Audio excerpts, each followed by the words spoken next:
child will reach to a certain stage of their life and say, yeah, I want to make Jesus my Savior. And then and only then will we all be a part of that decision in the salvation process.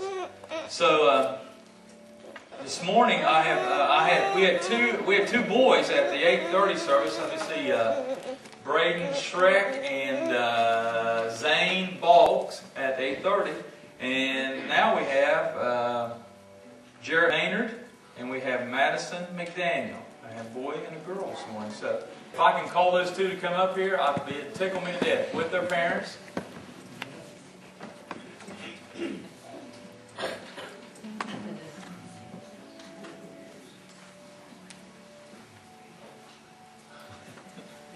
They have tie and suspenders on that, did it?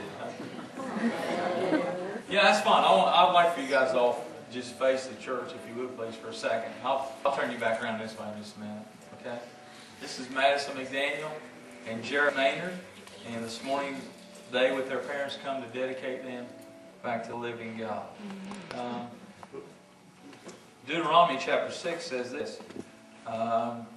These words which I command thee this day shall be in thy heart, and thou shalt teach them diligently unto your children. You shall talk of them when you're sitting in your house, when you're walking by the way, when you're lying down, when you rise up. Deuteronomy 6, 6 and 7. Again, we dedicate our children back to God. We do not baptize for salvation. Okay? Aren't they creative? You guys face me, and I'll ask you a couple of questions. Would you please? Could I get you guys just come over this way right in front of me? Please. And then I'll be down there in just a minute to pray with you. Okay?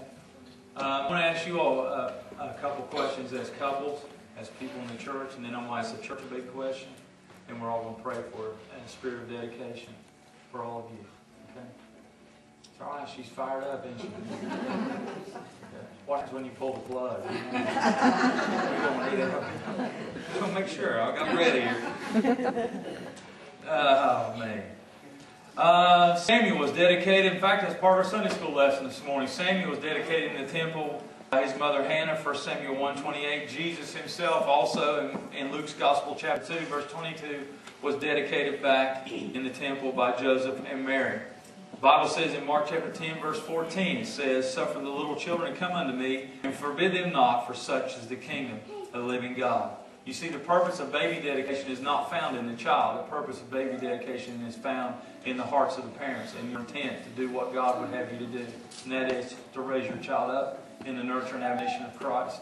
So, not only are you responsible for that and what you say this morning as you answer these questions, but also the church is ultimately responsible to help you, guide you, to be there for you, encourage you, and love on you and your children as well. Okay? I want to ask you both as couples these following questions. If you would, please just say yes we do or yes we will. Okay? Is it your intention this morning to dedicate your child as a blessing back to the living God? Okay? Is it your heart's desire this morning to pledge yourselves as couples, okay, to raise yourself and your children up in the nurture and admonition of God? Is that true? Okay? This morning, do you recognize that your child is truly a gift from the living God?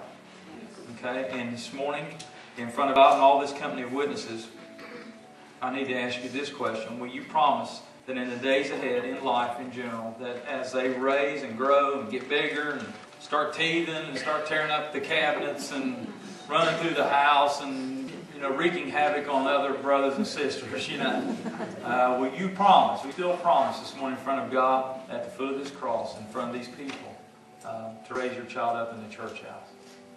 We will with the Lord's help. We will with the Lord's help. Thank you very much. Okay? We use this morning as a church because, see, the beautiful thing about all this is that we all have a hand in this. My Sunday school teachers were few and far between because my mother was always my Sunday school teacher. But I can tell you every teacher or minister that had effect on my life growing up in the church. I can tell you about the little ladies at the church that many times saved me from getting in trouble at the family church dinner or the picnic or the ice cream social because they just loved on you and cared about you and told my father, they're just boys, Charles, they're just boys. And that's the church. That's where the church comes in. And also the church is responsible ultimately that you're going to have these two children somewhere down the road, Bible school, children's worship, Sunday school, scout troops, on and on and on. RAs, GAs, that's you'll ultimately see these children again. If you promise this morning, I need you to promise, not if. You need to promise this morning before God Himself that you'll do everything in your power to help these two couples raise these children in the church, because you can't do it by yourself. You can't do it. You like to, but you can't.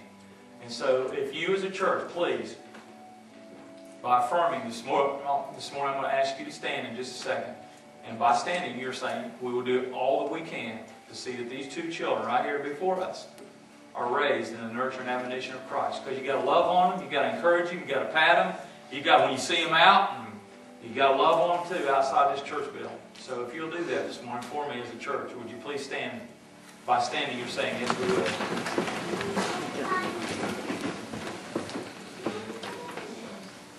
All right, now reach over and grab a hold of somebody. We're going to pray for these babies this morning. And I'm not going to kiss the dad. So. Okay. Show me love.